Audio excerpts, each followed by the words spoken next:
প্রিয় দর্শক শ্রোতা, আসসালামু আলাইকুম এবং অফুরন্ত শুভকামনা সবার জন্য। থাম্বনেইল থেকে ইতিমধ্যে ইঙ্গিত পেয়েছেন আমি এই এপিসোডে কি নিয়ে কথা বলতে যাচ্ছি। তো বাংলাদেশের কোনো একটি উপজেলার নির্বাহী কর্মকর্তা বা যাকে আমরা ইউএনও বলি, তিনি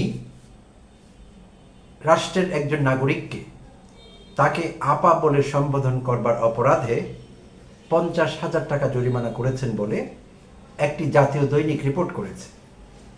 প্রিয় দর্শক শ্রোতা, এই রিপোর্টটি গতকাল দৈনিক দেশ রূপান্তরে প্রকাশিত হয়েছিল, গতকাল 3রা জুন, বুধবার ছিল।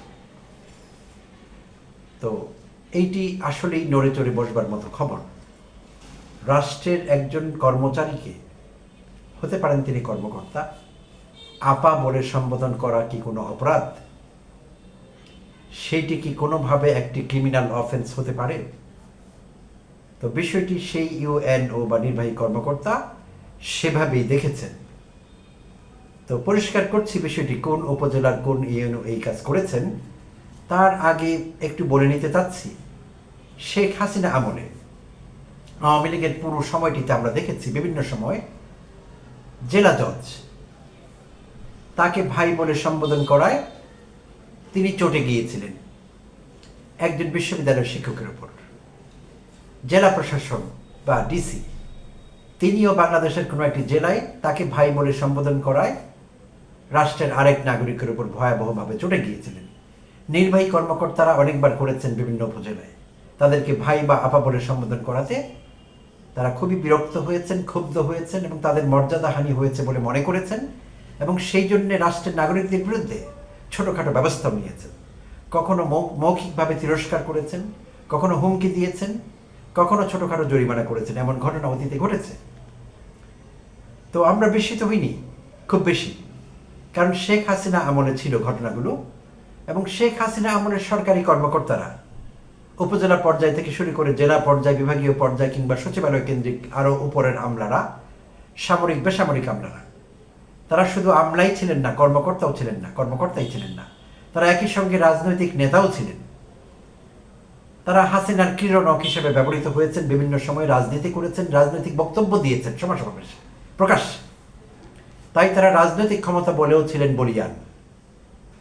তো ভেবেছিলাম 2024-এর জুলাই অভ্যুত্থান পরবর্তী বাংলাদেশে আমরা সত্যিকার অর্থে একটি বৈষম্যহীন বাংলাদেশ পাব। আমাদের আর এই বিষয়গুলো দেখতে হবে না। প্রজাতন্ত্রের কোনো নাগরিক বাধ্য হবেন না কোনো কর্মকর্তাকে স্যার, মহাশয়, মহোদয়, মাননীয়, মহামান্য এইসব বলে সম্বোধন করতে।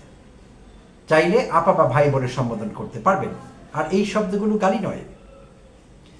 আমরা বাংলাদেশে কাউকে যখন ভাই বলি, আপা বলি, সেটি শ্রদ্ধা ভরেই বলি। সেই লোকের প্রতি আমাদের শ্রদ্ধা থাকে। হ্যাঁ, সেই সম্বোধনটি হয়তো আনুষ্ঠানিক নয়, ইনফর্মাল, বাট তবুও সেটি একটি সম্বোধন। আর এই সম্বোধনে কারো জাত যেতে পারে না। কিন্তু বিষয়টি সেখানেই নিয়ে গেছেন কতিপয় সরকারি কর্মকর্তা। তো প্রিয় দর্শক শ্রোতা, ভূমিকা না বাড়িয়ে সরাসরি আলোচনা চলে যাচ্ছি। এই ঘটনাটি ঘটেছে ঈদের পরদিন 29 মে, আর ঘটেছে সিলেটের ওসমানীনগর উপজেলায়। সেই উপজেলার নির্বাহী কর্মকর্তা মুনমুন নাহার আশা তিনি ঘটিয়েছেন। তো দেশ রূপান্তর যেমনটি রিপোর্ট করেছে, একেবারে হেডলাইনই করে দিয়েছে তারা, ইউএনওকে আপার সম্বোধন করায় 50,000 টাকা জরিমানা। এই ছিল হেডলাইন। তো ডিটেইলে যা জানা গেল সবিস্তারে সেটি হলো, ওসমানীনগর উপজেলার অধীনে তাজপুর নামে একটি জায়গা আছে, আর সেই তাজপুর শাখার বনফুল অ্যান্ড কোম্পানিকে, বনফুল বাংলাদেশের মিষ্টির জগতে যতগুলো পরিচিত ব্র্যান্ড আছে তার মধ্যে একটি বনফুল। তো সেই বনফুল অ্যান্ড কোম্পানির একটি আউটলেট, মিষ্টির আউটলেট, মিষ্টি বিক্রি করা হয় তাজপুর শাখায়। তিনি যান, ইউএনও আশা, তিনি তার নিজের মেয়েকে সঙ্গে নিয়ে সেখানে যান কিছু কেনবার জন্য হয়তো। তো সেখানে গিয়ে তিনি দোকান কর্মচারী আব্দুল মান্নানের কাছে চকলেট আইসক্রিম চান তার মেয়ের জন্য।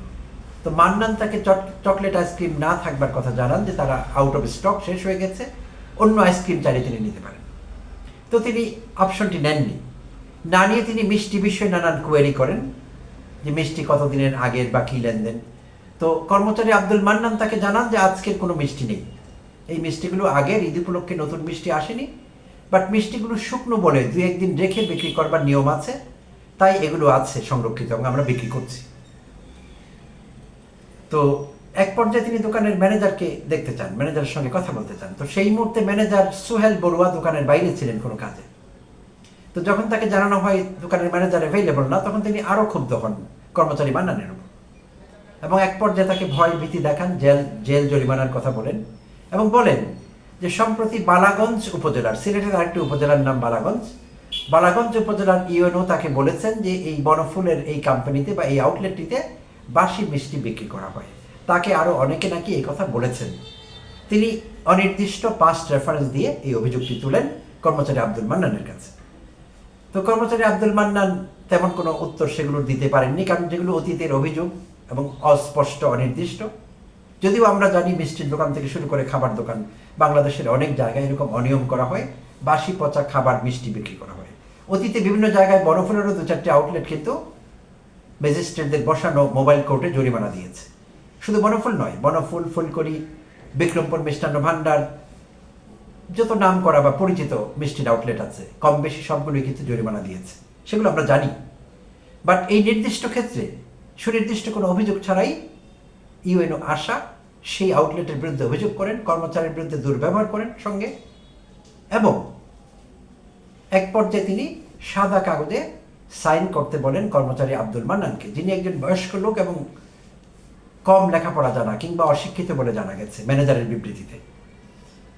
তো পরবর্তীতে ম্যানেজারকে হাজির করা হয়। ম্যানেজার তার কাছে করজোড়ে ক্ষমা প্রার্থনা করেন যে মান্নান একজন বয়স্ক লোক এবং তার হার্টের অসুখ আছে, হার্টের অপারেশন হয়েছিল সাম্প্রতিক অতীতে। তো মান্নান ইউএনও সাহেবকে চিনতে পারেননি বা সাহেবাকে চিনতে না পেরে তাকে হয়তো যথাযথ প্রটোকল দিতে পারেননি এবং তাকে আপা বলে সম্বোধন করেছেন, এত বড় বেয়াদবি হয়ে গেছে তার থেকে। তাই ম্যানেজার সোহেল বড়ুয়া তার কাছে ক্ষমা প্রার্থনা করেছিলেন। বাট এইসব কিছুতেই কোনো কাজ হয়নি। তিনি 50,000 টাকা জরিমানা করেন এই আউটলেটকে। তো শেষে অফিস খুললে গত 1 জুন এই আউটলেটের পক্ষ থেকে ইউএনের সঙ্গে যোগাযোগ করা হয়। তো কর্মচারী মান্নান, আমি ধারণা করছি পত্রিকা যেরকম রিপোর্ট করছে, জরিমানাটি মান্নানকে করা হচ্ছে, বনফুল আউটলেটকে করা হয়নি, কর্মচারী মান্নানকে করা হয়েছে। তো কর্মচারী মান্নান গিয়েছিলেন ইউএন অফিসে, জরিমানা কমিয়ে দেওয়ার জন্য কান্নাকাটি করেছেন, হাতে পায়ে ধরেছেন, তাতে কোনো লাভ হয়নি। তো পত্রিকার খবরে জানা গেছে স্থানীয় বিএনপি নেতাকর্মীরাও সেখানে উপস্থিত ছিলেন। তারাও বিষয়টি শ্রদ্ধা করতে চেয়েছিলেন, ইউএনওকে কাইন্ড হতে বলেছিলেন তার প্রতি, কারণ সামান্য একজন মিষ্টির দোকানের কর্মচারীকে ব্যক্তিগত জরিমানা 50,000 টাকা, এটি একটি বিশাল ব্যাপার তার জন্য। তো তাতে কোনো লাভ হয়নি।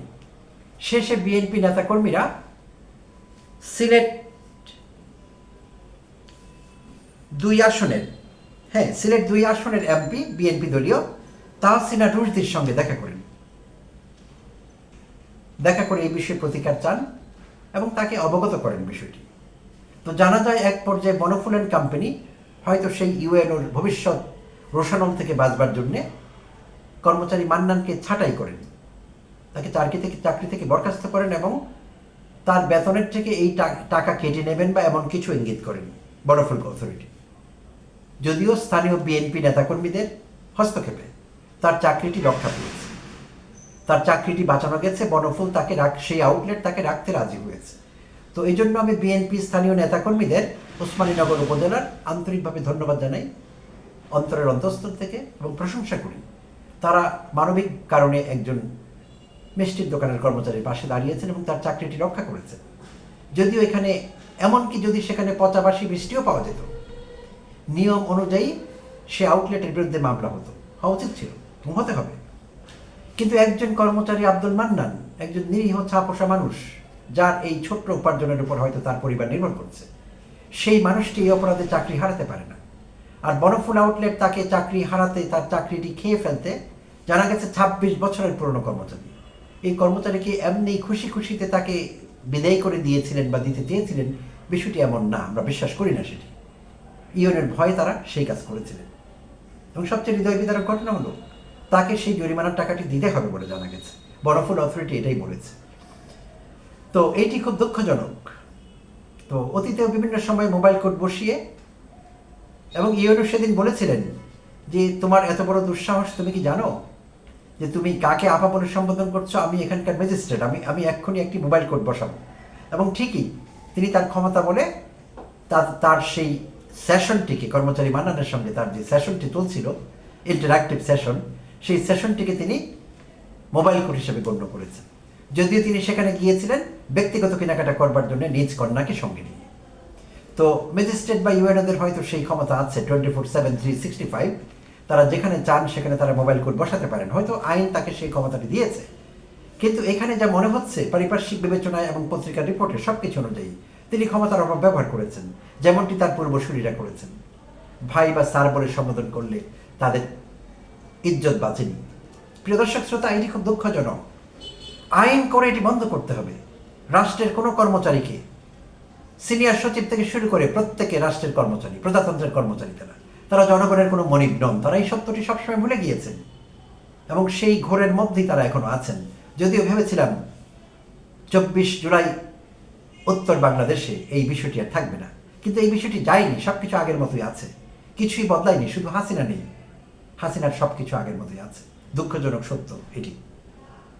তো সম্প্রতি প্রধানমন্ত্রী জনাব তারেক রহমান বিভিন্ন সময় বলেছেন যে তাকে মাননীয়, মহামান্য, মান্যবর এসব বলে সম্বোধন করা যাবে না। এমনকি সংসদে পর্যন্ত একজন প্রতিমন্ত্রী সম্ভবত দাঁড়িয়ে একদিন তাকে মহামান্য বলে সম্বোধন করেছিলেন। পরক্ষণে কিন্তু প্রধানমন্ত্রী প্রতিবাদ করে বলেছিলেন, আমাকে আর দয়া করে এই সম্বোধন করবেন না। প্রশংসা করি তার উদ্যোগের। কিন্তু প্রধানমন্ত্রীকে এগিয়ে এসে দরকার হলে আইন প্রণয়ন করে রাষ্ট্রের কোনো কর্মকর্তাকে এখন থেকে আমরা কেউ আর স্যার ম্যাডাম বলে সম্বোধন করবো না, কারণ এটি একটি ভদ্রচিত সম্বোধন, ভদ্র লোকদের জন্য, তাদের জন্য না যারা এই টার্মগুলো বুঝতে ফেল করে। আইন করে বন্ধ করে দিতে হবে। আমরা আর কখনোই তাদেরকে স্যার ম্যাডাম বলবো না, আমরা ভাই আপা বলবো। তাদের যদি এই চাকরি পছন্দ না হয়, they can have a great day somewhere else. অন্য জায়গায় তাদের লাখ তারা ট্রাই করতে পারে, কারণ দিন শেষে তারা প্রজাতন্ত্রের কর্মচারী। যত বড় পদই তাদের হোক না কেন, যত ক্ষমতাবান তারা নিজেকে মনে করেন না কেন, সেই দিন কিন্তু শেষ হয়ে গেছে। আমরা স্যার ম্যাডামদের খপ্পরে থাকতে চাই না, আমরা ভাই এবং আপা বলেই সম্বোধন করি। এটি হতে হবে আগামী দিনের বাংলাদেশ। প্রিয় দর্শক শ্রোতা, অনেক অনেক ধন্যবাদ জানবেন আমাকে শুনবার জন্য।